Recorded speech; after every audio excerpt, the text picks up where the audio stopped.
시청자 여러분 안녕하십니까? 출발성공 투자 후반부 이어갑니다. 온인주입니다. 안녕하세요. 이혜은입니다. 간밤 미증시 또 하나의 큰 산을 넘어야 했는데요. 이번에는 잘 넘지는 못한 것 같습니다. 3대 지수 모두 하락하면서 마무리를 했는데요. 글로벌 원샷 함께 보시죠. 3대 지수 계속해서 낙폭을 가져가다가 그나마 조금 회복을 하면서 마무리하긴 했습니다. 3대 지수 모두 0.3%가량의 낙폭을 보이면서 움직임 나타냈는데요.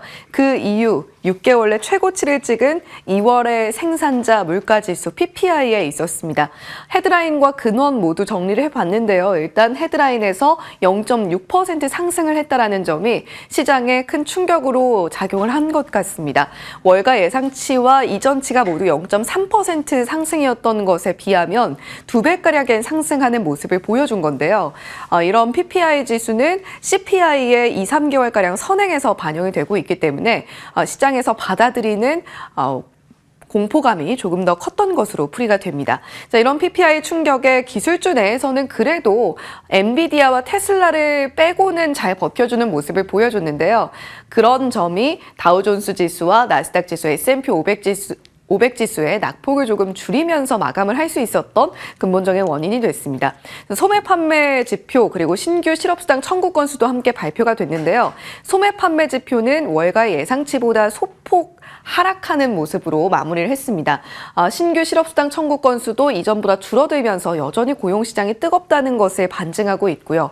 10년물 국채금리 수익률부터 달러 인덱스까지 간밤 나온 지표들에 즉각적으로 반응하는 모습을 보여줬습니다. 이 부분 잠시 후에 조금 더 자세하게 짚어보도록 하겠고요. 비트코인은 한때 7만 선가량도 붕괴가 되면서 6만 8천 달러 선까지 내려오는 모습을 보였다가 현재는 다시 7만 조금 넘어선 모습을 보이면서 움직임 나타내고 있습니다. 최근 들어서 다시금 변동성이 좀 커지고 있고 관련 종목들 예를 들어서 마이크로 스트래티지 같은 종목들은 비트코인 매입을 위해서 계속해서 전환사채 발행하고 있으니까요. 종목들의 추이도 함께 지켜보시면 좋겠습니다. EIA에서 수요 전망을 상향했습니다. 글로벌 원유 수요 전망을 상향한 거고요. WTI 원유 선물부터 브렌트유까지 일제히 급등세를 보여줬습니다. 이에 따라서 4개월 내 최고치 81달러 선에서 거래를 마쳤던 WTI 원유 선물이었고요. 종목별로도 한번 살펴보시면 앞서서 엔비디아와 테슬라를 제외하고는 빅테크주들은 상승으로 마무리했다라는 말씀을 드렸는데 마이크로소프트가 다음 달에 전 세계에 코파일럿의 판매 개시한다고 합니다. 이에 따라서 2.4% 꽤나 큰 폭의 상승세를 시연을 해냈고요.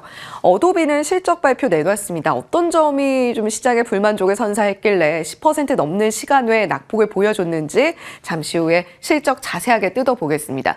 테슬라는 지금 연초부터 35%가량의 주가 하락을 감내하고 있는 상황입니다. 간밤에는 스페이스X의 3차 발사가 있었는데 이번에도 절반의 성공을 거뒀다는 평가입니다. 물론 스페이스X가 테슬라의 주가와 크게 관련은 없습니다만 한번 체크를 해보시면 좋겠고요. 반면에 리튬 관련주들은 오르는 모습을 보여줬는데 미국 정부에서 리튬 채굴에 들어가는 비용 23억 달러를 대출해주기로 결정을 했습니다. 이에 따라서 리튬 아메리카스 같은 종목들의 주가는 오름세를 보였는데요. 이렇게 채굴된 리튬이 GM의 전기차 배터리에 사용된다라는 부분까지 함께 체크해 보시면 좋겠습니다. 지금 시장은 어쨌거나 인플레이션의 공포감에 다시금 떨고 있습니다. 그런 와중에도 시각을 조금 틀어서 전망을 제시하는 기관들과 애널리스트들이 있는데요. 소시에테 제네랄 같은 경우는 S&P 500 지수가 지금 AI 수요에 힘을 입고 계속해서 상승을 이어나갈 수 있을 것이다. 6,250포인트라는 굉장히 높은 선까지 제시를 하는 모습을 보여줬고요. 제레미 시걸 같은 경우는 엔비디아가 현재 주가가 아직 1,000달러에 미치지도 못했는데 2000년도에 닷컴 버블 당시를 생각하면 만약에 그 버블을 그대로 엔비디아가 안고 간다라고 가정을 했을 때 2,700달러까지도 갈 수 있을 걸로 예상이 된다라는 의견을 내놓고 있습니다. 물론 이 의견들을 고지고대로 받아들이시라는 이야기는 아니고요. 이러한 시각도 있다라는 정도로 받아들여 보시면 좋겠습니다. 자, 간밤에 러셀 2000 지수까지 좀 크게 무너지는 모습을 보여줬는데 이렇게 중소형주까지도 낙폭을 경험해야 했던 하루였습니다. 자, 그 이유는 간밤은 역시 매크로의 밤이었기 때문인데요. 생산자 물가지수 하나하나 뜯어보겠습니다. 이번엔 헤드라인 위주로 살펴보시면 좋겠는데요. 이전치와 전월치 모두 상회하는 0.6%로 발표가 됐다라는 말씀을 드렸습니다. 최근 들어서는 물가의 둔화 추이를 살펴봐야 되기 때문에 연간 수치보다는 전월 수치에 조금 더 집중을 하고 있는 모양새고요. 상품 가격이 오른 반면에 서비스 가격은 다소간의 내림세를 보여줬다라는 세부 항목은 살펴보시면 좋겠습니다. 이달 근원 PC에 대한 우려감도 짙어지고 있는데 매크로 이코노믹스에서는 이번 PC 물가지수가 월간 수치로 0.4%가량 상승으로 1월에 이어서 굉장히 또 높은 수치를 보여줄 것이다라는 이야기를 내놓고 있습니다. 아무래도 끈적한 물가가 라스트 1마일이 참 어렵다라는 인식이 시장에 골고루 번지면서 10년물 국채금리 수익률 다시 4.3% 부근에 다다른 모습이고요. 2년물과 30년물도 모두 1% 넘게 급격한 오름세를 보였습니다. 달러 인덱스도 0.56% 올랐는데 그림이 잘 보이실지 모르겠습니다만 PPI 발표 이후에 급격하게 치솟는 모습을 보여주고 있고요. 자, 그리고 CME 패드워치상에서 6월 인하에 베팅하는 확률이 지난주만 해도 75%가량이었는데 그 숫자가 60%까지도 좀 무너지는 모습을 보여주고 있습니다. 그만큼 인하 시점이 더 멀어질 수 있다. 그리고 또 나아가서 FOMC 점도표에서 올해 인하가 3차례에서 2차례로 줄어들 수 있다라는 전망이 함께 나오고 있으면서 시장의 불안감을 가중시켰던 모습이고요. 최근에 원자재 가격의 랠리가 상당히 또 목격됐던 최근이었습니다. 그런데 금 가격과 은 가격 모두 내림세, 거기다가 비트코인 가격도 한때 흔들리는 모습도 나타냈다라는 부분까지 체크해 보시면 좋겠습니다. 자, 무너진 기대, 어도비의 주가에 대한 이야기입니다. 어도비는 사실 이 오픈 AI의 생성형 영상 AI 서비스 소라가 공개가 된 이후에 그 당일 주가 낙폭만 7%를 넘게 가져갔던 바가 있습니다. 그 이후에 최근 한 달 주가의 추이는 그래도 점차적으로 좋은 모습을 보여주면서 3%가량 하락을 그리는 모습이었는데 이 간밤의 주가 낙폭을 과연 오늘 밤에는 어느 정도까지 회복을 해낼 수 있을지 좀 걱정스럽긴 합니다. 오늘 장중에는 사실 0.54%가량 하락으로 마무리를 했는데 시간외에서 10% 넘게 빠진 이유 한번 살펴보시죠. 사실 제프리스에서는 이 소라 AI 공개 이후에 어도비 주가가 폭락했을 때 어도비는 결국에는 AI 최대 수혜주로 부상을 할 것이고 투자 의견 매수 목표가 $700 제시한다라는 의견을 내놨습니다. 특히 실적 발표를 주목해야 된다라고 이야기를 했는데 소라에 대응할 수 있는 어도비만의 무기가 이번 실적 발표 이후에 어닝콜에서 나올 수 있을 것이다라고 이야기를 한 겁니다. 그런데 막상 열어보니까 특별한 이슈 없었고요. 거기다가 매출 가이던스가 살짝 아쉬운 모습, 매출과 EPS도 모두 물론 좀 예상치보단 상회하긴 했습니다만 거의 부합하는 수준이었고요. 무엇보다 영업이익이 이전 동기에 비해서 전년 동기에 비해서 반토막가량 줄어들었다라는 점이 시장에서는 큰 우려감으로 작용을 한 것으로 풀이가 됩니다. 물론 자사주 매입 계획을 밝히긴 했습니다만 어도비 주가가 과연 오늘 밤 다시 피어날 수 있을까요? 일단 시장의 전반적인 분위기상으로는 좀 어렵지 않을까 싶기는 한데 반도체 종목들, AI 관련주들 주가 추이에 굉장히 민감하게 반응하고 있는 시장이라는 점은 체크하셔야 되겠습니다. 네, 이렇게 간밤 미증시 3대 지수 모두 하락으로 마무리했습니다만 그럼에도 낙폭을 조금 줄였다라는 점이 다행일까요?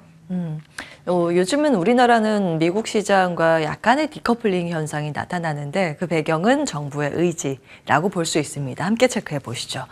어제 우리 시장에서도 전기차와 반도체의 약세가 동일하게 나타났습니다. 그전에 미증시에서 테슬라, 엔비디아 약세 흐름을 그대로 이어받는 모습이었죠. 반도체 소부장도 같이 흔들리면서 코스닥 지수 어제 0.27% 밀렸습니다. 그러나 코스피는 고공행진을 이어갔죠. 마의 벽이라고 할 수 있는 2,700선을 무려 2년 만에 종가 기준으로 벗겨내고 그 위에서 종가를 썼습니다. 2,718선 기록을 했죠. 그 힘은 저밸류, 저 PBR주였습니다. 금융위가 밸류업 기관 투자자 간담회를 개최했고 스튜어드십 코드에 대한 이야기도 나왔고 또 한편으로는 거래소와 마찬가지로 금융위에서도 뭔가 가이드라인은 빨리 제정하고 도입을 할 것이라는 시사하는 발언이 나오면서 정부의 의지가 강력하구나를 다시 한번 확인시켜줬습니다. 금융주가 끌고 올라갔었죠. 어제 금융주 안에서 장중에 무더기 52주 신고가가 나왔는데 그 종목만 아래에 기입을 해봤습니다.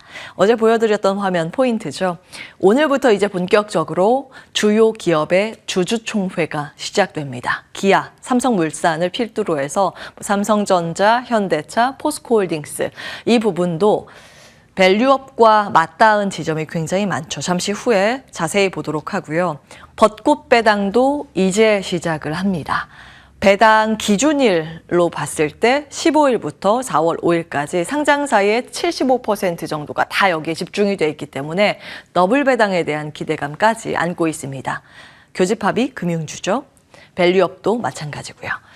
자, 그 밖에 조선과 정유 섹터 묶어서 볼 수 있는데 한 가지의 키워드는 국제유가입니다. 국제유가가 지정학적인 리스크와 함께 미국의 재고가 감소하고 있다라는 그런 재료로 인해서 계속해서 슬금슬금 강한 상승세를 보여주고 있는데 우리나라 대표적으로 수혜를 볼 수 있는 게 정유와 조선입니다. 기름 비싸다. 그럼 대체 에너지에 대한 관심도 높아지겠지만 우리나라는 사실 플랜트나 이런 쪽보다 조선의 강점을 가지고 있죠. 기름 비싸지니 팔려고 하는 수출에 힘도 있고 그러면 그 기름을 실어 나르는 배도 많이 필요합니다. 그런 관점이고요. 신조선가 지수가 최고치에 좀 근접하고 있어서 비싸게 팔 수 있다라는 것이 또 한 가지의 재료고 미중 갈등에 대한 포인트도 있는데 잠시 후에 자세히 보겠습니다. AI 시장 성장을 하면서 전력 소비가 막대하게 폭증할 것이다. 이런 전망으로 인해서 전력 설비, 전선, 인프라 더 많이 깔려야 되고 대체 에너지, 원전을 통해서 끌어와야 된다라는 목소리 이제 익숙하게 알고 계실 겁니다. 실제로 숫자가 찍히는 쪽은 변압기, 1월 미국의 변압기 PPI 지수가 역대 최고치를 연일 경신하고 있습니다. 우리나라는 수출 비중이 가장 높은 쪽이 전선보다는 전력 설비, 변압기라는 점 그동안 지속적으로 체크해드렸고요. 어제 반응을 보였던 종목들입니다. 밸류업 프로그램. 12월부터 정리해드렸던 내용들을 그냥 한 판으로 총정리를 해봤습니다.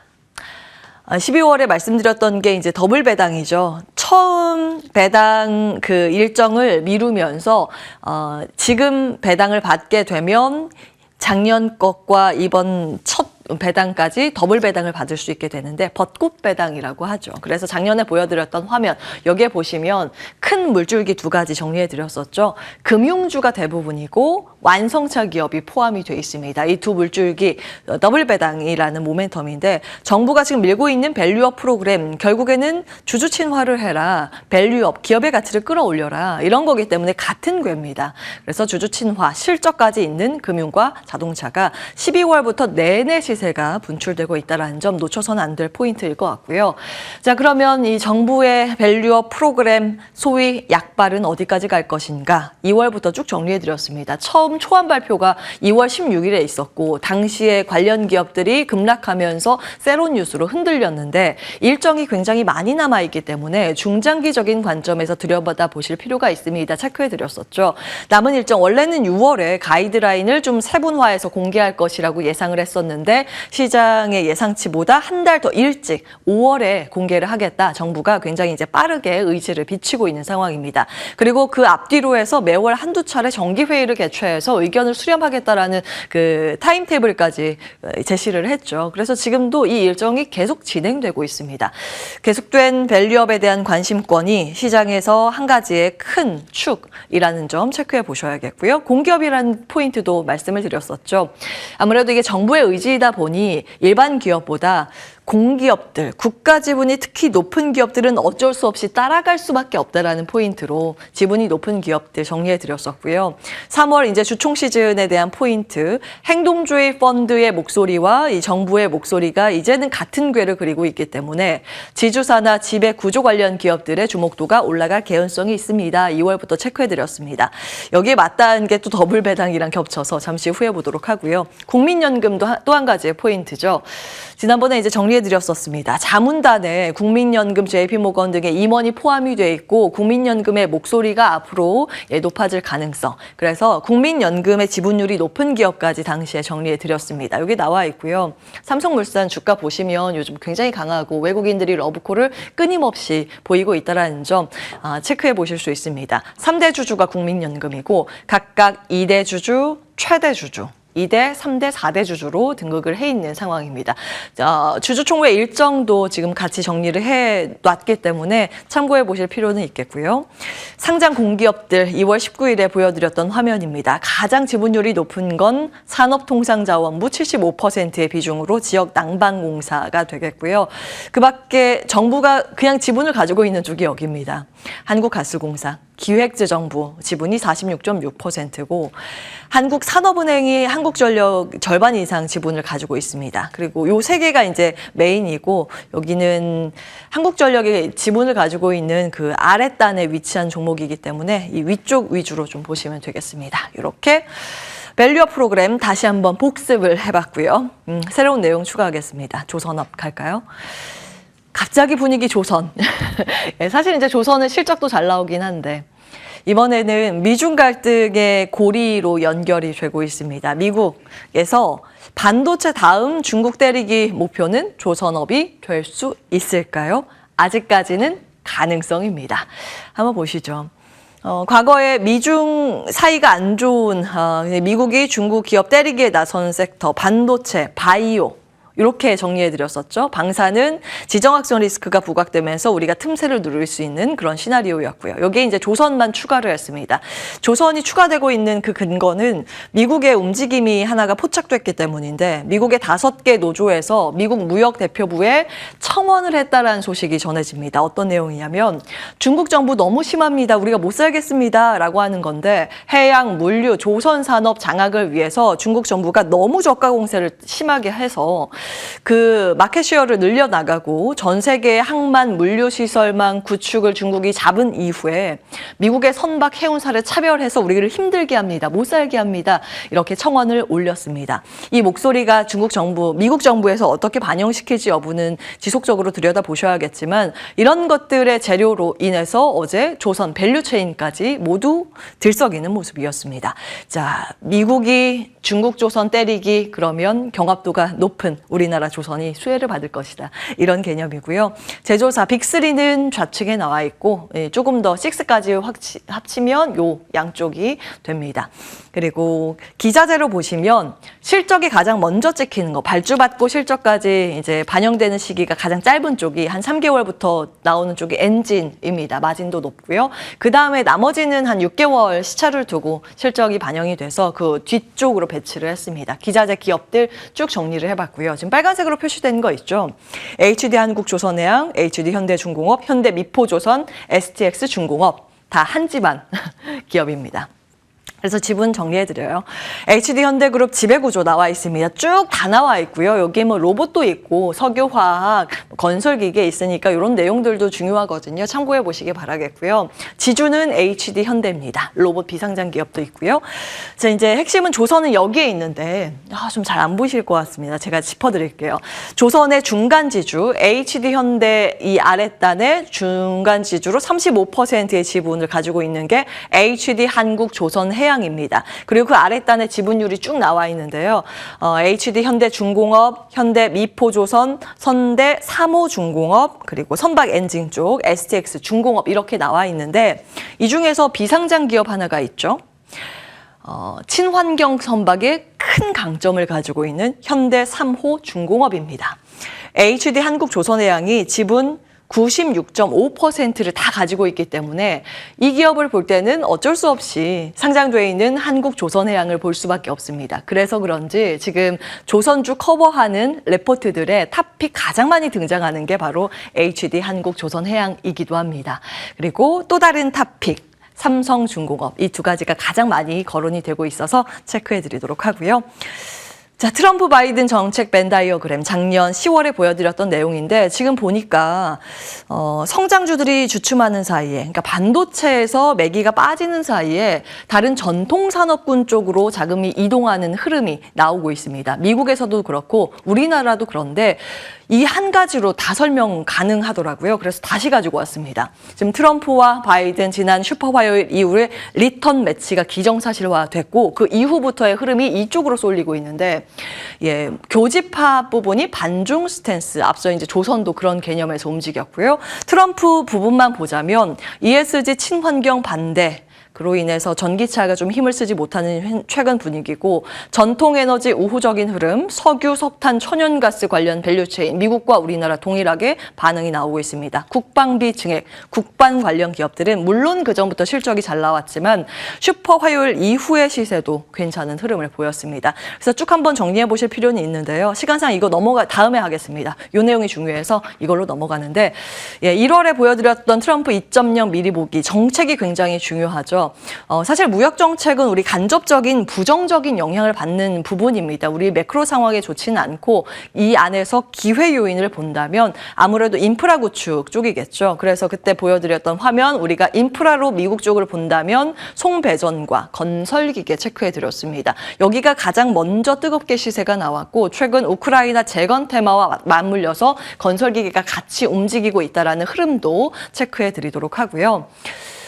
추가 소식입니다. 전기차, 트럼프 리스크도 있는데 수요 부진 우려까지 가중되고 있다는 보도가 잇따르고 있습니다. CNBC 자료 캡처해 왔고요. 자동차 제조사에서 전기차 계획을 후퇴시키고 있다는 보도 내용입니다. 해당 기업들이고요. 지금 수치로 좀 보시기 쉽게 이 표를 캡처해 왔는데, 미국의 2월 전기차 재고 일수입니다. 평균이 가장 위에 있는데 136일. 재고가 136일입니다. 근데 전체 자동차 재고 일수가 78일이거든요. 일반 차가 훨씬 더 잘 팔린다는 거겠죠. 2023년 12월 전기차 재고 일수가 114일이었고 그때도 사상 최고치였고 좋지 않은 수치죠. 그런데 이번에 이를 상회하는 수치가 발표되고 있습니다. 결국에는 각 기업들이 전기차에 대해서 가격 인하도 하고 프로모션도 여러 가지 하고 있는데 소비자 구매 유인에 힘이 부족하다라는 결론이 나오고 있어서 이런 내용들은 같이 참고해 보실 필요가 있겠습니다. 올해 글로벌 전기차 시장 성장 전망입니다. 역성장은 아닙니다. 계속 늘어갈 것으로 전망은 되는데 그 성장의 폭이 아쉽죠. 성장률로는 꺾여 있는 상황, 16.6%, 작년의 절반 수준이라는 기사까지 체크해 드립니다. 당잠사였습니다.